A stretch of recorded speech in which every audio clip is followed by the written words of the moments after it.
amados hermanos, después de estos momentos de haber puesto este tiempo en nuestras vidas en oración delante del Señor, creyendo que el Espíritu de Dios está en este lugar, vamos a entrar al consejo de la palabra. Vamos a escudriñar las Escrituras, vamos a cavar hondo, a cavar profundo, que es lo que significa escudriñar las Escrituras. Y cavamos hondo y cavamos profundo porque el Señor tiene cosas insondables. Si bien es cierto, las cosas secretas pertenecen a Dios, las reveladas pertenecen a los hijos y a los hijos de sus hijos. Así es de que hay promesa para nosotros.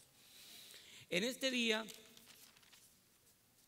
tal como el mensaje, como la Escritura que nos da el mensaje de Éxodo capítulo 7, versículo 16, les pido por favor que nuevamente vayamos a él, a leerlo nuevamente. Dice así, espero que todos tengamos ya el texto, me lo confirman por favor. Quisiera que todos departiéramos del alimento, todos podamos ser llenos y bendecidos del alimento de la palabra. Dice el libro de Éxodo capítulo 7 versículo 16, y dile, Jehová el Dios de los hebreos me ha enviado a ti diciendo, deja ir a mi pueblo para que me sirva en el desierto, y he aquí que hasta ahora no has querido oír. Estas palabras las conoce muy claramente la iglesia del Señor y se refiere a la antesala del mandato que Dios le da a Moisés para que hable con Faraón y deje en libertad a la nación de Israel, porque el Señor ha escuchado el clamor y la oración y la súplica por la cual el pueblo egipcio había subyugado a la nación de Israel. Y conocen todos los acontecimientos por los cuales Faraón no dejaba ir al pueblo. Aquí, en el versículo 16, hay dos palabras que quiero que por favor meditemos en ella. Dice, deja ir a mi pueblo para que me sirva. Es la primera palabra. Y la segunda dice, en el desierto. En el desierto, para que le sirva al Señor. Y es que el Señor siempre hace cosas ilógicas. O hay veces el concepto de lo que el pueblo de Dios tiene como servicio está mal fundamentado o está incipientemente fundamentado y por eso no servimos o servimos como no se debe. Ahora quisiera que por favor me acompañaran ahí al libro de Oseas, libro del profeta Oseas de la palabra de Dios. Oseas capítulo 2.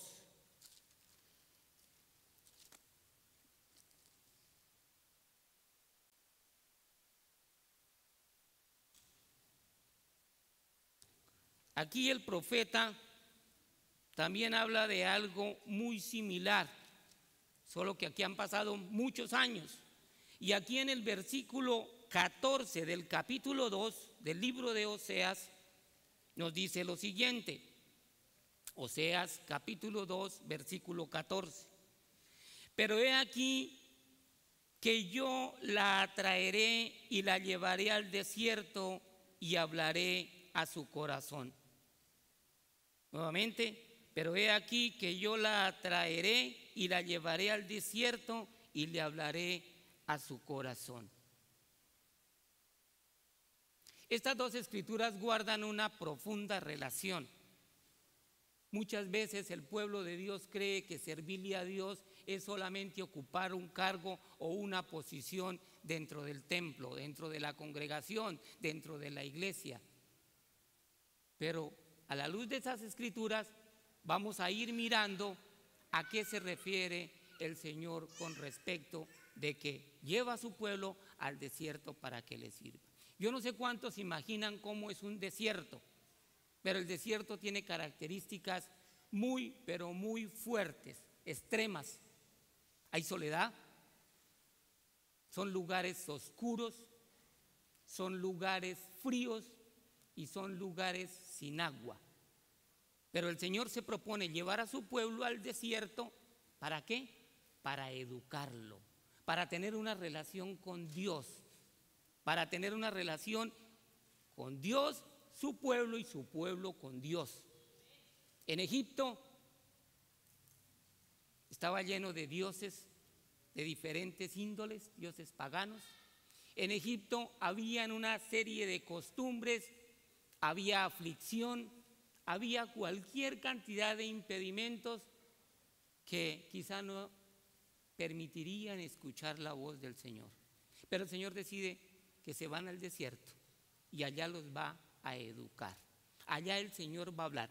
Cuando el Señor dice aquí en el libro de Oseas, dice que los va a atraer. Miremos un poco acerca de las características de lo que es el desierto.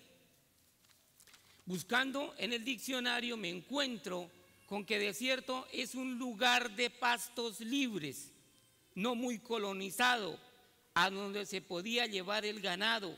En ciertos sectores del Neguev se desarrollaban cultivos para los israelitas que vivían en regiones más fértiles. El desierto representaba lugares solos, lugares secos, lugares oscuros, lugares inseguros. Esto es a la luz de lo que significa el desierto.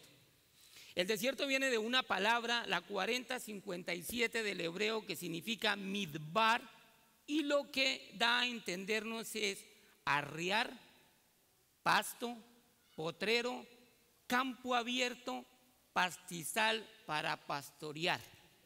Cuando yo encontré estos significados, pude comprender más fácil el Salmo 23. Si ustedes analizan muy bien el Salmo 23, podrán darse cuenta que de una u otra manera era la educación, la protección, la provisión, la unción del Altísimo sobre su pueblo en el desierto. Del Salmo 23 conocemos el Salmo del Señor, pero no conocemos al Señor del Salmo. Así es de que yo quisiera ahora mirar la palabra atraer. La palabra atraer que está en el libro de Oseas es la palabra del hebreo 32:12 según la concordancia de Strong, significa yalak, y lo que nos dice es que es andar, caminar, separar, volver a atraer, invitar, seducir. Guardan una profunda y estrecha relación y el sentido de por qué el Señor quiere llevarlo al desierto. Como vemos en el libro del Éxodo, vemos que el Señor quiere llevar a su pueblo al desierto para que le sirva, para que tenga una relación con Él, para que lo escuche. Pero aquí en el libro de Oseas es simpático porque aquí lo que dice es que la atraeré. Unas versiones dicen la seduciré, otras versiones dicen la invitaré. Y me lleva a esto Apocalipsis 3:20. Nuevamente el Señor le está diciendo a su pueblo: he aquí yo estoy a la puerta. Si alguno escucha mi voz y abre, yo entraré a él, cenaré con él y él conmigo. Es una estrecha relación. Todavía en el final de los tiempos el pueblo no quiere tener una relación con Dios. Todavía no quiere dejarse educar, enseñar como Dios quiere. El hombre quiere poner su estilo de vida, quiere llevar una Biblia paralela a la palabra del Señor. Es como a mí me parece, es como yo pienso que queda bien, es como a mí me gusta y es cuando yo pueda. Pero en el desierto no tenían escapatoria. Estaba ya el pueblo y iba a estar sujeto a lo que Dios iba a hacer con ellos, a tener una relación de día y de noche, una nube, una columna donde Él se presentaba. Aquí en el libro de Oseas llama al pueblo básicamente a la tribu de Efraín. ¿Y por qué la llevo otra vez al desierto? Otra vez porque ya había estado. Esta tribu está en Canaán. Ya había estado en el desierto y en el desierto había aprendido a escuchar la voz de Dios. En el desierto había tenido una intimidad con su Dios. En el desierto había aprendido a confiar en Dios. Allá el agua fluyó cuando el pueblo la necesitó. El maná descendió cuando el pueblo tuvo hambre. Algunos estudios rabínicos decían que el maná descendía y llegaba a cada cuerpo según su necesidad y según su gusto. Era algo maravilloso, era pan del cielo. Pero aquí el Señor saca otra vez al pueblo y lo invita al desierto. Le dice: quiero volver a tener una intimidad contigo. Quiero volver a acordarme de aquellos momentos donde estaban conmigo. Porque aquí esta nación había sido grandemente bendecida, muy prosperada. Pero es que la bendición, la prosperidad, muchas veces llevan al pueblo a apartarse de Dios. Eso estaba pasando con Efraín en el libro de Oseas. Aquí hay pecados que ya el pueblo tenía claro que no debían volver a cometer. Pero como todo, las grandes ciudades, las comodidades físicas y materiales llevan a que el hombre se conforme al lugar donde lo ponen. El Señor no ha tenido nunca el plan, o no ha sido en el Señor el plan de que su pueblo viva en las grandes ciudades. El Señor quiere un lugar aparte donde haya intimidad con Dios. Hemos venido estudiando la vida de Enoc. Hemos visto cómo Enoc estaba apartado en las montañas. Hemos visto que en el desierto, en un lugar apartado, nos dice la hermana Huay, es donde nosotros podemos moldear nuestro carácter. Dice que hasta 10 veces más que donde estamos. Ahora yo le pregunto al pueblo. El pueblo quiere ir a la Canaán celestial. ¿Estamos de acuerdo? Quiere ver cielos nuevos y quiere ver tierra nueva. ¿Estamos de acuerdo? Quiere vivir eternamente con el Señor. Pero está haciendo planes para quedarse aquí. No tiene tiempo para Dios.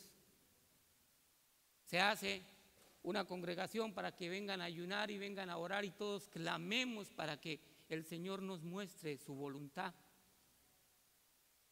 Venimos unos cuantos, vienen unos cuantos. Entonces, ¿cómo ese deseo va a ser lleno? El Señor dice que deleítate a sí mismo en Jehová y Él te concederá las peticiones de tu corazón. Pero si no le vamos a dar el tiempo a nuestro Dios, ¿cómo pretendemos que estas vasijas vayan a ser llenas de esa fuente celestial?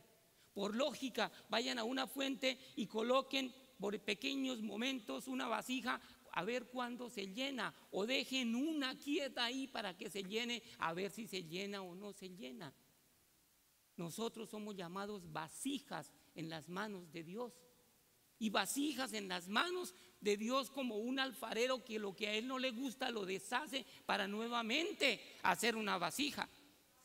Y quiero que miremos las experiencias del desierto. Hay muchas, yo no tomé sino apenas unas pocas para que miremos cómo educó el Señor a estos hombres y mujeres en el desierto. Quiero que vayamos ahí, por favor, a Génesis 16 y el versículo 4. Génesis 16 y el versículo 4. Todos conocen estas escrituras, pero las vamos a leer para que la luz emane a nuestras mentes nuevamente.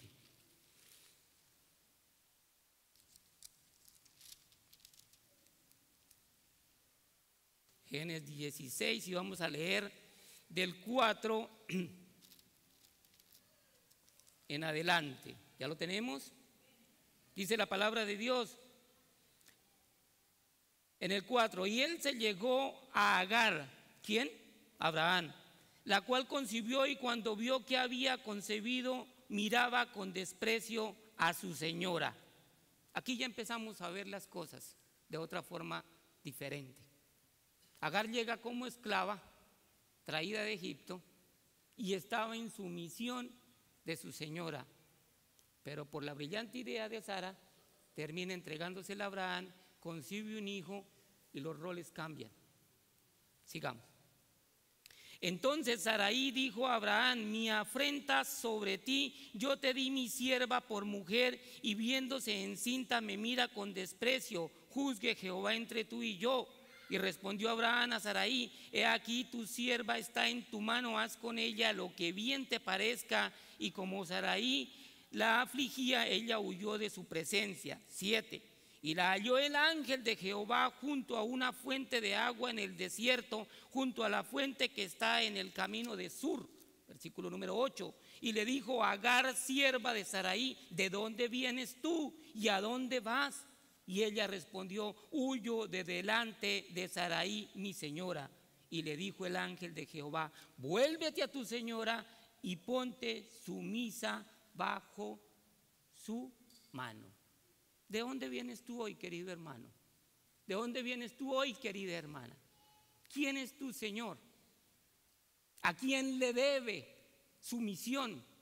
La Escritura nos dice que la esposa tiene que estar en sujeción a su esposo, pero no confundamos las cosas. Lo que significa es permanecer con él, y al esposo nos exige un derecho de ganarnos esa sumisión de nuestras esposas. A los hijos se les demanda que deben estar sujetos a sus padres, y los padres se nos demanda una responsabilidad en la educación de ganarnos ese derecho de autoridad. A la congregación, al rebaño, se le ha dado también la sujeción de permanecer a su pastor. Y el pastor tiene que ser hombre lleno del Espíritu Santo, hombre que viva un testimonio y una verdad para que su rebaño también lo siga. Si hay algo que sucede en un rebaño particular, es que las ovejas realmente no son muy inteligentes. Las ovejas, donde las pongan, ahí ellas se quedan. Las ovejas sí escuchan la voz de su pastor y siguen a su pastor. Las ovejas son las que dan más ovejas. El pastor no puede crear ovejas. Son las ovejas las que se cruzan y dan más ovejas. Luego el crecimiento es dado en un rebaño por las ovejas. Las ovejas tienen la particularidad de ser fieles a su pastor. Era muy niño, mi edad cruzaba por allá los 5 años, muy lejos de saber que iba a conocer de la palabra de Dios, muy lejos de saber que iba a venir a la doctrina adventista, pero desde ya me preparaba el Señor para hoy en día darles testimonio. Mi abuelo era granjero, tenía sus ovejas, y cada mañana cuando estábamos allá visitándole, lo acompañamos a sacar sus ovejas a otros pastos. Y en el camino se encontraban con otros granjeros, y las ovejas del uno y las ovejas del otro se mezclaban. Eran blancas, eran como negras, pequeñas, grandes, con crías, todas se juntaban. Y yo miraba eso y dije: las ovejas de mi abuelo, ¿y ahora cuáles son? Se van a perder. Los abuelos se hablaban un rato de cómo iba la vida, de cómo la estaban pasando. Caminaban un buen trecho por el borde de una quebrada, y luego llegaba la hora de cada uno agarrar para donde iba a llevar sus ovejas a pastar. Pero sin decir nada, las ovejas de cada uno formaban su rebaño y se iban tras mi abuelo. Las ovejas del otro se iban, y quedaba tanta paz en mi corazón porque las ovejas de mi abuelo no se habían perdido. Entonces, desde allá yo, en la memoria, puedo ver cómo no tenían que estarlas como otro tipo de ganado, arriándolas, azotándolas, sino que la oveja mansamente seguía a su pastor.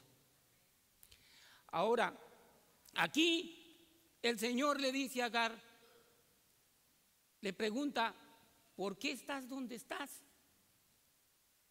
Usted tiene una señora, vaya y póngase en sumisión. ¿Por qué? Porque la voy a bendecir. El pueblo que no está en sumisión bajo la autoridad de Dios va a ser un pueblo que no va a ser bendecido. Aquí le dice en adelante Le dijo también el ángel de Jehová: multiplicaré tanto tu descendencia que no podrá ser contada a causa de la multitud. Además le dijo el ángel de Jehová: he aquí que has concedido y darás a luz un hijo y llamarás su nombre Ismael, porque Jehová ha oído su aflicción. Todos conocen qué pasó con Ismael, que fue hombre fiero, que fue a toda la región de Arabia, todos los árabes, allá la descendencia de este hombre creció en un número muy, muy grande hasta el día de hoy. Y hay bendición en ellos, porque el Señor los bendijo. Y dirán: pero ¿y ese pueblo dónde encaja? ¿Cuándo viene? La misma sierva del Señor nos dice que para el final de los tiempos vendrá con la misma fiereza que ha estado en el error, con esa misma fiereza va a entrar a dar el pregón del Señor. Entonces, ese es el primer caso de Agar. Vayamos por favor a Primera de Reyes 19.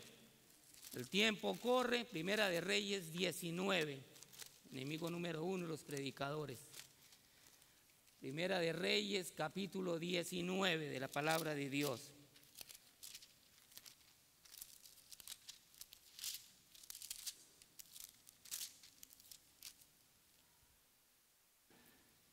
Y vamos a leer del 4 al 10. ¿Ya lo tenemos?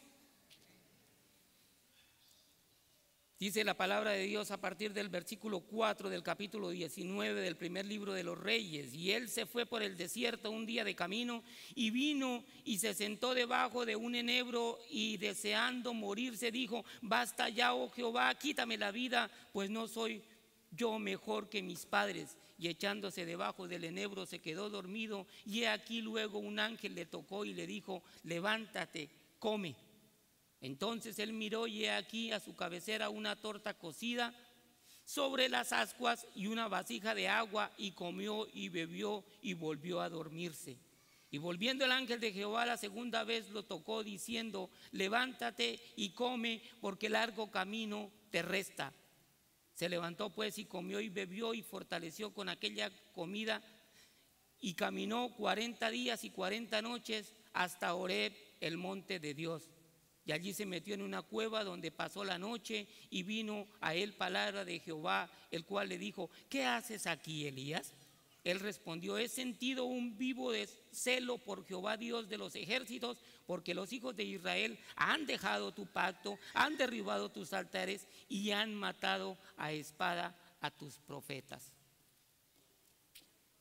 Aquí vemos a un hombre de victoria, un hombre de poder, pero que llegó un momento donde el desánimo y donde el miedo lo congeló.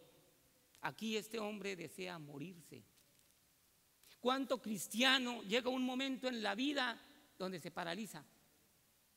Donde ya no le parece que el lugar de congregación es el adecuado. Donde ya no le parece que la palabra de Dios esté haciendo un efecto en sus vidas. Y lo que hace igual que Elías, se esconde en la peña. Pero hoy te dice el Señor: ¿dónde estás? ¿Por qué te escondes? Yo te necesito. El Hijo de Dios no nació para vivir bajo temor, que no fuera la reverencia al amor de Dios, sino que se le dio un espíritu de valor, de dominio propio, de poder, no de cobardía, y para no estar escondido en ningún lugar. ¿Y cómo nos escondemos? Salimos todos los días a nuestros trabajos, a nuestras actividades, a las escuelas. Nos escondemos cuando no hacemos lo que Dios nos ha enviado a hacer. Aquí hay un hombre particularmente me encanta la vida del profeta Elías, hombre valeroso, pero también llegó un momento en la vida donde el desánimo lo tocó. Aquí el Señor lleva a Elías al desierto y lo educa en el desánimo. Lo educa en aquellas áreas de su vida donde él necesita ser educado. Hermano, Dios no va a ser sorprendido por absolutamente nada, de eso estoy seguro. Dios tiene un plan para cada uno. Está en nosotros llevarlos a cabo. El Señor dice en su palabra: muchas son las aflicciones del justo, pero de todas ellas le librará Jehová. También dice la palabra del Señor que el ángel de Jehová acampa alrededor de los que le temen y los defiende. Vayamos al tercero, Éxodo 3, y vamos a leer del 1 al 5. Éxodo 3, capítulo 3, y vamos a leer del 1 al 5.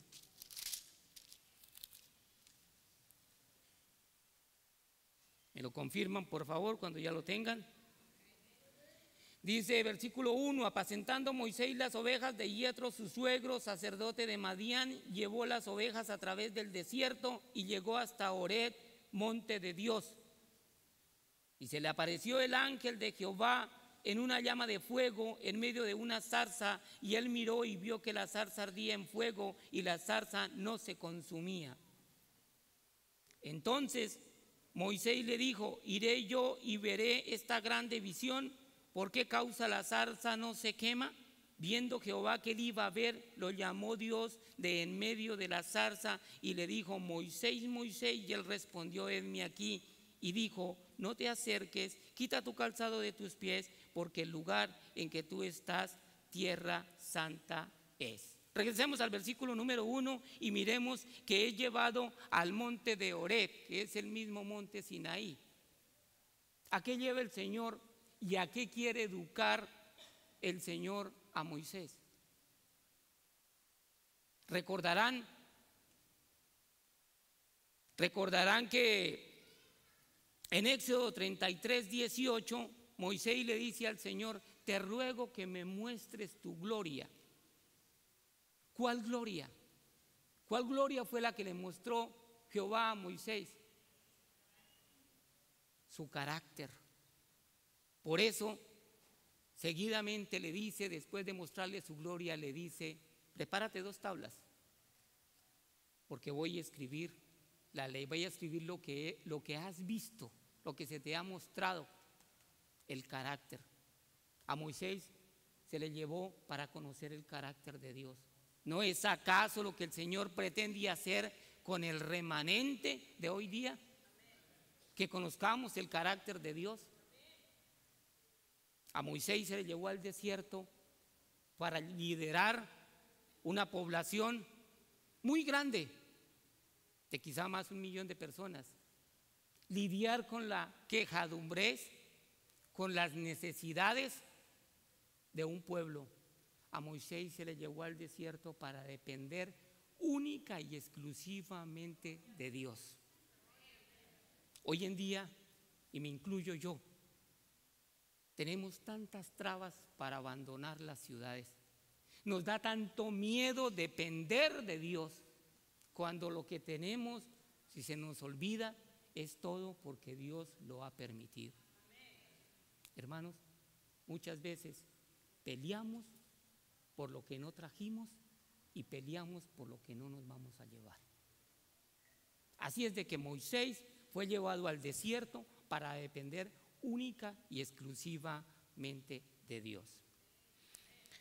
Vayamos ya al último personaje. Vayamos por favor a Lucas. Miremos primero Malaquías 3, de la palabra de Dios. Malaquías 3 y luego vamos a Lucas. Malaquías 3 y vamos a leer los primeros versículos. Vamos a leer desde el 1 hasta el 2. ¿Ya lo tenemos? Escudriñemos la palabra. He aquí yo envío mi mensajero, el cual prepara el camino delante de mí, y vendrá súbitamente a su templo el Señor a quien vosotros buscáis, el ángel del pacto, a quien deseáis vosotros. He aquí viene, ha dicho Jehová de los ejércitos. ¿Y quién podrá soportar el tiempo de su venida? ¿O quién podrá estar en pie el día en que se manifieste? Porque Él es como fuego purificador y como jabón de lavadores. Recordemos que esta promesa está hecha para después de los 400 años que el Señor no habló, no hubo palabra de Jehová. Pero aquí el Señor, dentro de su infinita misericordia, envía a Juan el Bautista. ¿Y dónde vivía Juan el Bautista?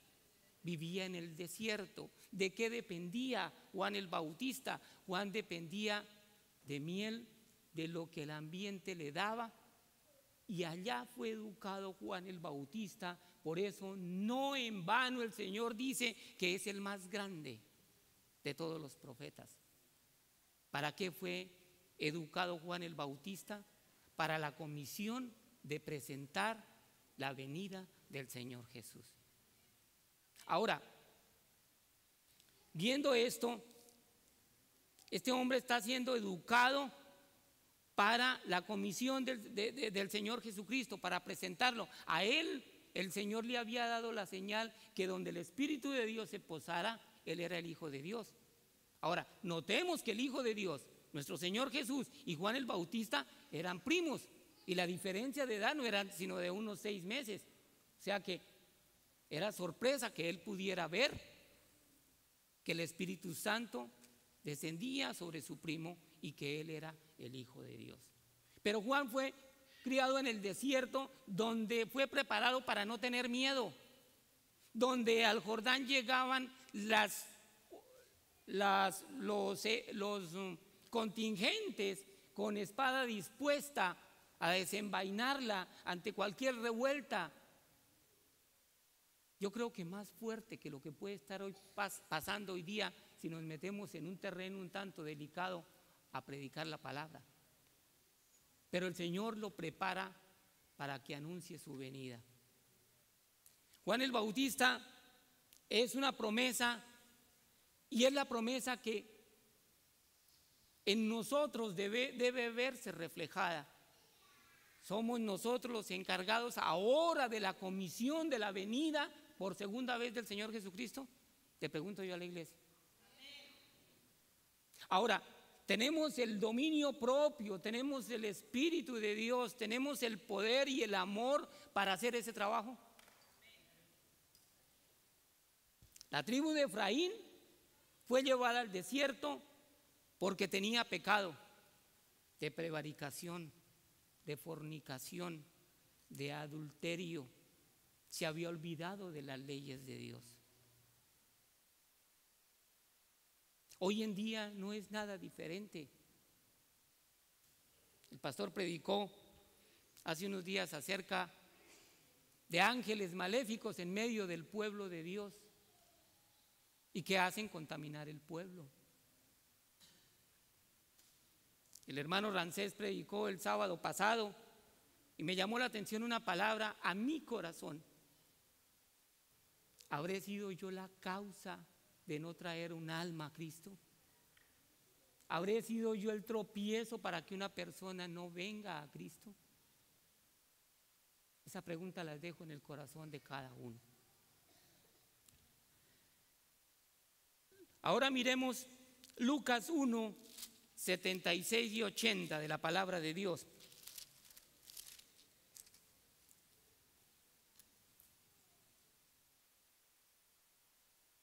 Del 76 al 80 dice la palabra de Dios en Lucas capítulo número 1. Dice: y tú, niño profeta del Altísimo, serás llamado, porque irás delante de la presencia del Señor para preparar sus caminos, para dar conocimiento de salvación a su pueblo, para perdón de sus pecados, por la entrañable misericordia de nuestro Dios, con la que nos visitó desde lo alto la aurora, para dar luz a los que habitan en tinieblas y en sombra de muerte, para encaminar nuestros pies por camino de paz.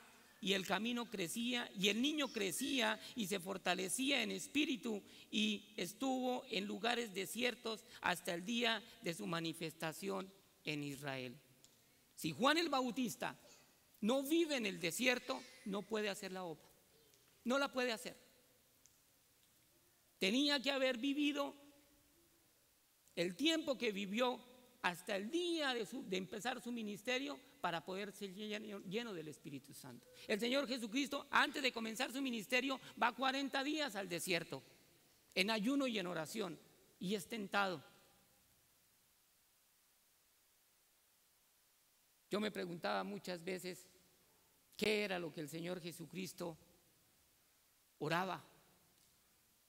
Me podía imaginar tantas cosas, pero solo hasta que encontré la escritura en el libro de los Hebreos, donde nos dice que Él en los días de su carne con clamor, con lágrimas y súplicas, oraba a aquel que lo podía librar de la muerte. Entonces, hermanos, este reflejo del 76 hasta el versículo 80 de Lucas 1 le muestra el papel que la iglesia de Cristo, el remanente de Cristo hoy día debe estar viviendo. Pero muchas veces, no sé si es que demasiado conocimiento nos aparta de la verdadera obligación. Para la tribu de Efraín, en el libro de Oseas, era una tribu que había sido muy bendecida, pero que no estaba dando fruto. Y estamos hablando de la Canaán terrenal. Para esta remanente que hoy en día está escuchando la palabra de Dios en todo el planeta, vamos a la Canaán celestial. Y pregunto yo, ¿ha sido bendecido el pueblo adventista con la luz de la palabra de Dios? Yo creo que bastante. ¿Habremos dado fruto tanto como la bendición que hemos recibido? Escudriñemos nuestros corazones. Miremos, porque el Señor, la sierva, todavía sigue y lo repite otra vez. Digo, salgan de las ciudades, váyanse a los campos. Nuestra misión es formar un carácter. Esto es lo que vamos a llevar al reino de los cielos. No vamos a llevar nada más, hermanos. Por supuesto que da ciertas indicaciones de cordura, de previsión, ordenadamente, escuchando la voz de Dios. Pero si nosotros pretendemos llegar a la Canaán celestial, vamos a tener que hacer lo que la palabra de Dios dice. No va a haber otra alternativa, hermano. No le pongamos puntos a las vocales que no la tienen. O lo hacemos al estilo de Dios o nada va a funcionar. Pasemos a otro punto de mirar lo que significa el servicio. Poco a poco nos vamos dando cuenta de lo que significa el servicio. Los dones del Espíritu Santo. Miremos por favor 1 Corintios 12. Este es un tema muy extenso, solamente lo vamos a medio bosquejar, pero realmente hay mucho que hablar aquí. 1 Corintios capítulo número 12, versículo número 4, dice la palabra de Dios: ahora bien hay diversidad de dones, pero el Espíritu es el mismo. Hay diversidad de ministerios, pero el Señor es el mismo. Y hay diversidad de operaciones, pero Dios, que hace todas las cosas en todos, es el mismo. Pero a cada uno les es dada la manifestación del Espíritu para provecho. Porque a este es dada por el Espíritu palabra de sabiduría, a otro palabra de ciencia, según el mismo Espíritu, a otro fe por el mismo Espíritu, y a otros dones de sanidades por el mismo Espíritu, a otro el hacer milagros, a otro profecía, a otro discernimiento de espíritus, a otro diversos géneros de lenguas y a otro interpretación de lenguas. Pero todas estas cosas las hace uno, el mismo Espíritu, repartiendo a cada uno en particular como Él quiere. Al día de hoy se puede ver con claridad que la iglesia de Cristo todavía no ha entendido esta parte. Muchos todavía, después de militar en las filas del Señor Jesús, todavía no conocen cuál es su don. Y si no conocen cuál es su don, ¿cómo lo van a ejercitar? Aquí nos dice la palabra de Dios que hay diversidad de dones, pero el Espíritu es el mismo. Y hemos mencionado los dones que aquí la palabra de Dios nos da a conocer. Y el Señor los da para la edificación de su iglesia. Y dice que ¿para qué? Que para provecho, lo dice el 7, pero a cada uno le es dada la manifestación del Espíritu para provecho. Vayamos por favor ahí en el mismo 1 Corintios, vayamos al 7, un poquito más atrás y miramos 7:7. Capítulo 7, versículo 7 de la palabra de Dios. Dice el apóstol Pablo: quisiera más bien que todos los hombres fuesen como yo, pero cada uno tiene su propio don de Dios, uno a la verdad de un modo y otro de otro. Aunque el apóstol Pablo está hablando aquí relativamente y específicamente a la abstinencia, nos deja decir que el don que cada uno tiene es el don que el Señor le ha asignado. Pero todavía en el pueblo del Señor hay celos, hay pleitos, hay contiendas, y es que eso no es nuevo. Toda la vida han existido esos pleitos y esas contiendas en las congregaciones. En la primera iglesia hubo problemas. ¿Pero por qué?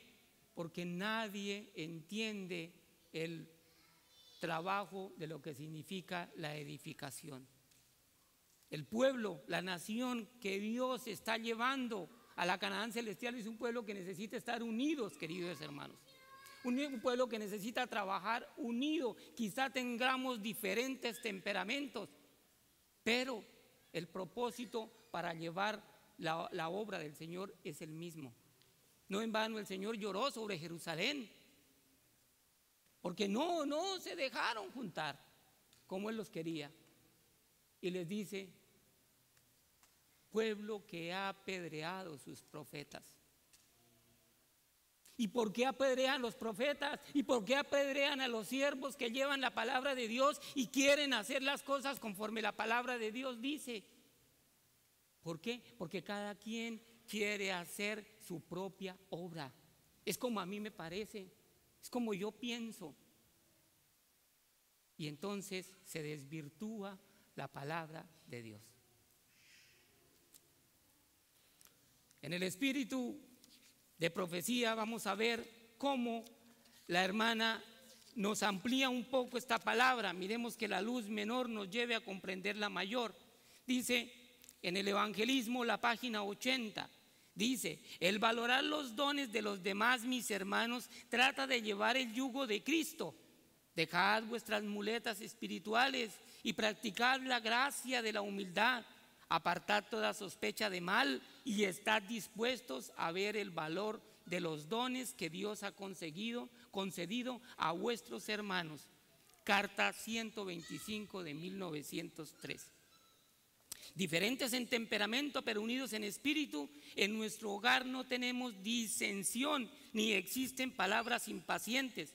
Mis obreros son diferentes en temperamento y sus métodos y maneras son distintos, pero combinados nuestra acción y estamos unidos en espíritu, tratando de ayudarnos y fortalecernos mutuamente. Sabemos que no podemos permitirnos discordias por diferir en temperamento. Somos los hijitos de Dios y le pedimos a Él que nos ayude a vivir, no para agradarnos a nosotros mismos y para seguir nuestros propios caminos, sino para agradarlo y glorificarlo. Carta 252 de 1903.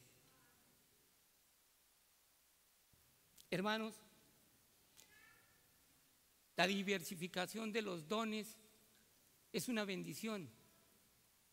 Es cierto que algún hermano, el don que le ha... ¿Cómo me da gozo cuando mis hermanos pasan a cantar y pasan a tocar un instrumento? Los niños, anhelo que mi hijo también pueda tocar un instrumento. Yo no lo hago, quizá a mí no me fue dado ese don, pero me gozo que mis hermanos lo hagan. Me gozo con aquellos hermanos que tienen esa facilidad de ir a evangelizar puerta a puerta. Aquellos que se mueven su corazón por ayudar a otros, yo me gozo. Es el don que Dios le ha dado. Y todos de una u otra manera lo que sí podemos hacer es tratar de ayudar en lo poco, en lo mucho. Pero siempre hay algo que se puede hacer. Dice la sierva del Señor en otras citas más, dice: Dios exige que cada uno sea obrero en su viña. Has de aceptar la obra que ha sido puesta a tu cargo y has de realizarla fielmente. La Biblia, 10 de junio de 1901, Servicio Cristiano, la página 3 y el inciso 5. Si cada uno de vosotros fuera misionero vivo, el mensaje para este tiempo sería rápidamente proclamado en todos los países, a toda nación, tribu y lengua, testimonios para la iglesia. Página 6 o capítulo 6, 438. Cada verdadero discípulo nace en el reino de Dios como misionero. El que bebe del agua viva llega a ser una fuente de vida. El que recibe llega a ser un dador. La gracia de Cristo en el alma es como un manantial en el desierto, cuyas aguas surgen para refrescar a todos y hace que los que están por perecer, ávidos de beber el agua de la vida, que los que están por perecer sean ávidos por beber del agua de la vida, el deseado de todas las gentes. Dios espera un servicio personal de cada uno de aquellos a quienes ha confiado el conocimiento de la verdad para este tiempo. No todos pueden salir como misioneros a los países extranjeros, pero todos pueden ser misioneros en su propio ambiente para sus familias y vecindarios. Servicio Cristiano, página 14, 2. Luego, es que este pueblo si va a perecer, no va a perecer por falta de conocimiento. El pueblo que perezca de aquí no va a perecer por falta de conocimiento, porque conocimiento tiene mucho conocimiento. Y yo le hago la venia a muchos de los hermanos que tienen mucho conocimiento. Pero una cosa es la instrucción y otra cosa muy diferente es la educación. Hay una brecha bien grande, hay un puente bien grande entre poder juntar lo que es instrucción y llevarlo a lo que es educación.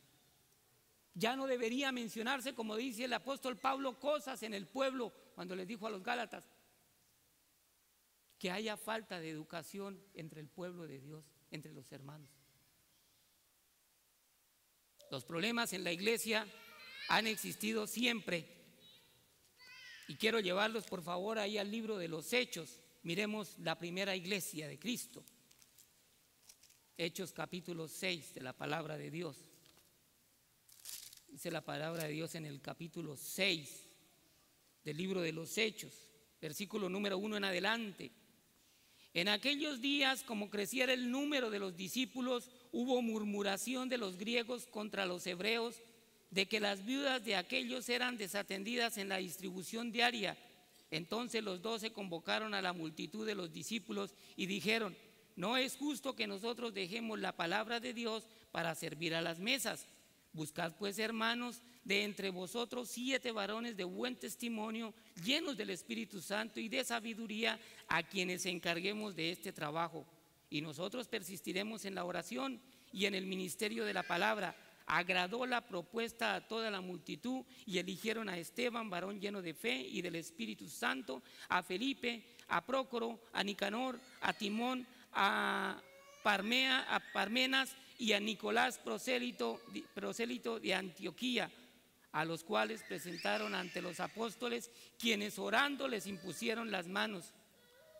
Y miren lo maravilloso: y crecía la palabra del Señor y el número de los discípulos se multiplicaba grandemente en Jerusalén. También muchos de los sacerdotes obedecían a la fe.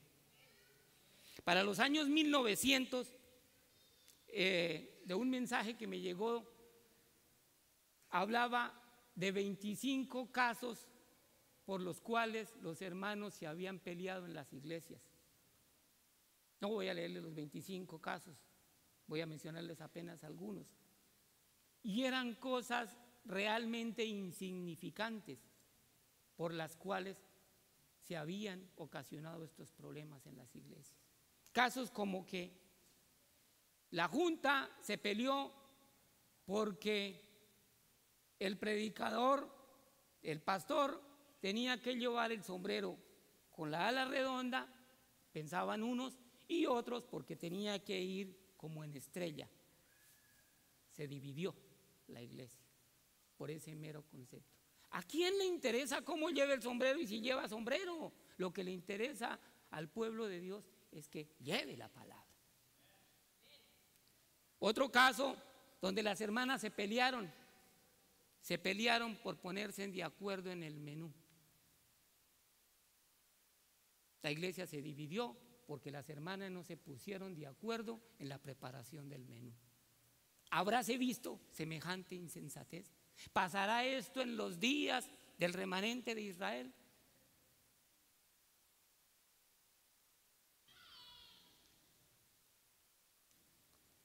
Otro caso, una iglesia se dividió porque las hermanas no se pusieron de acuerdo en cómo debían preparar el café. Si lo iban a hacer más cargado, si lo iban a hacer menos cargado, con más azúcar o sin menos azúcar, el café en la antesala para cuando las personas llegaran. La iglesia se dividió por estos problemas. Y es que cuando se presenta un problema, unos toman partido de un lado y otros toman partido de otra. Y lo más simpático es que si el problema era así, cuando se unen los otros, el problema es así, cuando se une otro, el problema es así, y ya lo que era, no era, porque para que se vea rimbombante, le ponen flores, arandelas, de manera que suene, de manera que se vea. Hemos sido llamados nosotros a agrandar los problemas o a disminuirlos. Hemos sido nosotros llamados a traer bendición o a traer maldición. Y hay cantidad de casos de los más absurdos que ustedes se puedan imaginar por el cual las iglesias se dividieron. ¿Y sabe por qué sucede eso? Sucede cuando las iglesias están creciendo. Sucede cuando Dios está derramando la bendición. Ahí es donde se presentan los problemas. En los grupos pequeños, en las iglesias pequeñas, no sucede eso. Sucede en las iglesias grandes. Eso sucedió aquí en el capítulo 6 del libro de los Hechos. Pero Dios da una solución sabia. Y fíjese que a esa solución sabia viene una bendición que está en el versículo 7. Y crecía la palabra del Señor y el número de los discípulos se multiplicaba grandemente en Jerusalén. También de los sacerdotes obedecían a la fe. ¿No es eso lo que anhelamos nosotros? Que se multiplique la palabra, que se multipliquen los discípulos.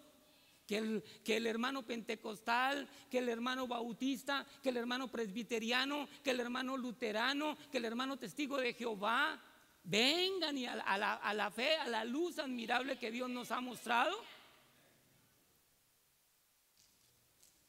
Dice la sierva del Señor con respecto a este caso, nos da la siguiente luz. El Espíritu Santo sugirió un método por medio del cual los apóstoles podrían ser aliviados de la tarea de distribuir ayudas a los pobres y otras responsabilidades similares, de manera que pudieran estar libres para predicar a Cristo. Entonces los 12 convocaron a la multitud de los discípulos y dijeron: no es justo que nosotros dejemos la palabra de Dios para servir a las mesas. Buscad pues, hermanos, de entre vosotros a 7 varones de buen testimonio, llenos del Espíritu Santo, de sabiduría, a quienes encarguemos de este trabajo, y nosotros persistiremos en la oración y en el ministerio de la palabra. De acuerdo con esto, la iglesia seleccionó 7 hombres llenos de fe, de la sabiduría del Espíritu de Dios, para que atiendan los asuntos relativos a la causa. Se eligió primero a Esteban. Era judío de nacimiento y religión, pero hablaba griego. Estaba bien versado en las costumbres apropiadas para estar al frente de la tarea de supervisar y distribuir los fondos destinados a las viudas, los huérfanos y los pobres. Esta selección satisfizo a todos, de modo que se calmaron la insatisfacción y las murmuraciones.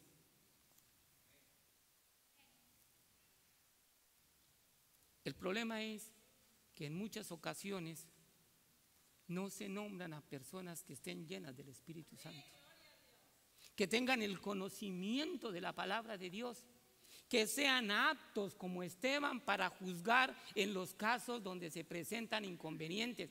¿Por qué se presentó? Porque habían dos grupos de judíos. Estaban los ortodoxos que habían estado en Palestina y estaban aquellos judíos que habían estado sirviendo en Roma, otros que habían estado en Grecia. Por eso cuando Pedro se levanta a dar aquel discurso dice, varones judíos, pero ellos muestran cada uno de dónde es cada uno. Pero resulta que es que los griegos eran personas educadas, personas inteligentes, personas de comportamiento. Los judíos ortodoxos no lo eran y el celo comenzó a friccionarse. De hecho, los 7 varones que se escogen aquí para la repartición y la atención de las viudas, todos son griegos.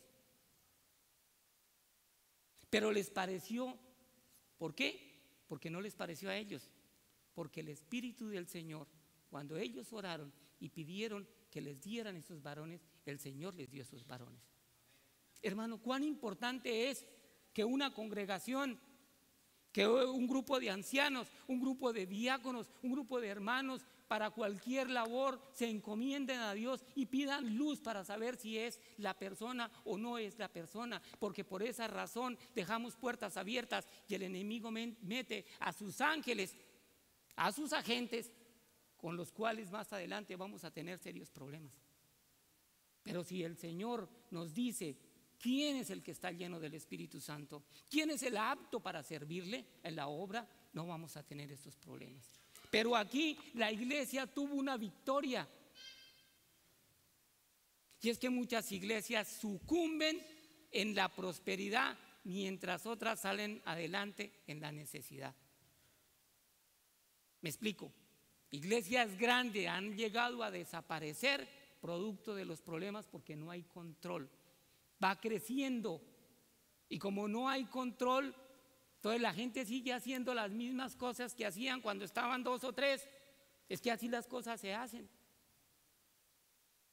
Y el problema se sigue aumentando. Y cuando el problema revienta, revienta cuando hay una congregación muy grande donde la iglesia se divide y los hermanos se van.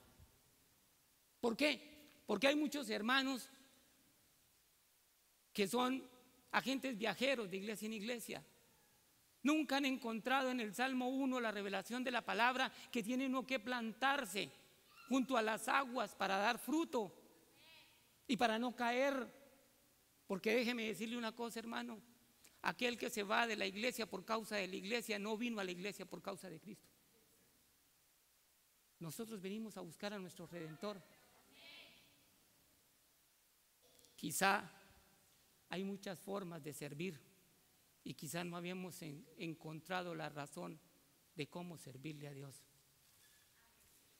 Ahora creemos que solamente servir está en venir y pararse uno aquí y predicar la palabra. Esta mañana en la escuela sabática estábamos hablando de la vida de Noé, de sus palabras, de su conversación. Todos a la verdad tenemos cargas. Quizá unos las revelen, otros no. La única diferencia es que el Espíritu del Señor nos fortalece y podemos hacerle frente a las situaciones, porque si no vamos a dejar esgrimir en nosotros la parte carnal, y esa parte carnal no edifica, esa parte destruye. Hermano, hermana que hoy está aquí presente, si es el Espíritu de Dios el que está hablando a su corazón, si esa palabra está ardiendo en su corazón, es porque el Espíritu le está hablando. Y si esa palabra no arde en su corazón, como los discípulos que camino a Emaús reconocieron en la partición del pan que esa palabra que el Señor decía cuando bendecía el pan ardía, algo está pasando, algo está pasando. La palabra de Dios tiene que arder en el corazón, tiene que hacer su trabajo. Hay veces creemos que solamente siendo diácono, solo siendo servidor en la parte técnica o viniendo aquí a predicar el mensaje es la única manera de servirle. Hermanos, casualmente habíamos estado estudiando la semana pasada la lección de la escuela sabática, donde en el día miércoles de la lección 8 nos dice el principal de los servicios, y lo dice de la siguiente manera: Nuestra obra por Cristo debe comenzar con la familia en el hogar. No hay campo misionero más importante que este, pero si han de saber alguna vez hacer obra misionera verdadera para los demás, deben aprender primero a trabajar por los de su casa, que tienen un derecho natural a su servicio de amor. Joya de los Testimonios, tomo 3, páginas 62 y 63. No hay tiempo, dice el padre. No tengo tiempo para la instrucción de mis hijos, ni para entretenimientos sociales o domésticos. Entonces no debíais haber tomado sobre vosotros la responsabilidad de una familia. Al privarlos del tiempo que les corresponde con justicia, les robáis la educación que debieran tener en vuestras manos. Si tenéis hijos, tenéis una obra que hacer en unión con la madre, en la formación de sus caracteres. Los que se sienten que tienen un llamado imperativo para obrar por el mejoramiento de la sociedad, mientras sus propios hijos crecen indisciplinados, deben preguntarse si no se han equivocado en su deber. Su propia casa es el primer campo misionero donde los padres son llamados a trabajar. Los que permiten que crezcan zarzas y espinas en el jardín del hogar mientras manifiestan gran interés en el cultivo del terreno del prójimo, están despreciando la palabra de Dios. Es una responsabilidad muy grande la que nos da el Señor a los padres en el hogar, a los hombres como sacerdotes del hogar, a las madres de familia. Una familia bien ordenada y disciplinada influye más en favor del cristianismo que todos los sermones que se puedan predicar. Una familia tal prueba que los padres han sabido seguir las instrucciones de Dios y que los hijos les servirán en la iglesia. La influencia de ellos aumenta porque a medida que dan a otros, reciben para seguir dando. El padre y la madre hallan en sus hijos auxiliadores que comunican a otros las instrucciones recibidas en el hogar. Esto lo tenemos, la primera parte en la Review de Angera, el del 21 de marzo de 1882, y la segunda, El Hogar Cristiano, en la página 26.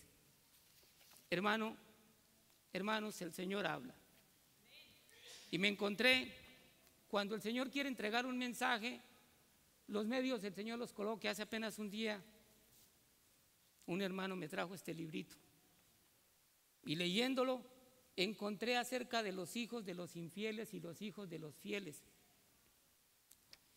Con mucha tristeza hay veces me pongo a analizar los niños que vienen totalmente desorbitados en el día sábado, no saben qué es el día sábado, no desean orar, no desean escuchar, pero hemos hecho los padres un prealistamiento de nuestros hijos para el recibimiento del sábado.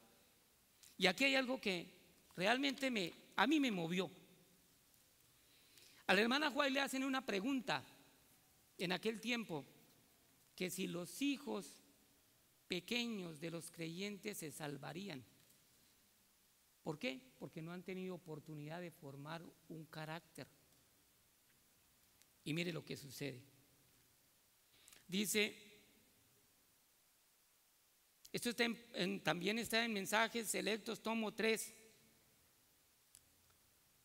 Hay más consejo con respecto a los niños pequeños de padres creyentes. La pregunta se hizo a Elena de Huay en cuanto a sí o no niños bebés de padres no creyentes se salvarían, pero antes de responder a esa pregunta, ella primero presentó un mensaje muy alentador para los padres y madres creyentes fieles en Israel. Los hijos de padres creyentes, sé que algunos cuestionaron si los hijitos de los padres creyentes se salvarían, porque ellos, los hijos, no han tenido ninguna prueba de carácter, ya que todos deben pasar por esa prueba para que se evalúe su carácter en base a un juicio. Se hace la pregunta, ¿cómo pueden los niñitos pasar por esa prueba para ser examinados? Ella contestó que la fe de los padres creyentes cubre a los niños como cuando Dios envió sus juicios sobre los primogénitos de Egipto. La responsabilidad no va solamente con nosotros, hermanos. La responsabilidad va con nuestros niños. Si no formamos nosotros un carácter conforme al carácter de Dios, nuestros hijos no van a tener esa oportunidad, hablando de los hijos pequeños. Dice, Cristo bendecía a los niños que le traían las madres fieles. Él hará esto hoy si las madres cumplen con su deber hacia sus hijos y los enseñan y los educan en obediencia y sumisión. Entonces ellas pasarán la prueba y serán obedientes a la voluntad de Dios, porque los padres están en el lugar de Dios frente a los hijos. Manuscrito 3, página 360. Aquí le hablo a las madres, pero yo me sentí incluido ahí. Pasar la prueba para nuestros hijos. Hermano, hay una gran responsabilidad. Yo no sé, esto lo miro yo con temor y temblor. Miro mi casa, miro mi esposa, miro mis hijos. Gracias al Señor, en lo que Él me da, puedo hacer mi trabajo con mi familia. Aunque no es fácil, hay que estar luchando, hay que estar recordando. Muchas veces el trabajo le toma a uno 15, 16 horas al día, cansado de una jornada grande, pero tiene que hacerse cargo uno de sus hijos. ¿Cuál fue el devocional que hoy leyó? ¿Oró? ¿Qué fue lo que hizo? ¿Cómo estuvo su tiempo? ¿Cuáles fueron sus actividades?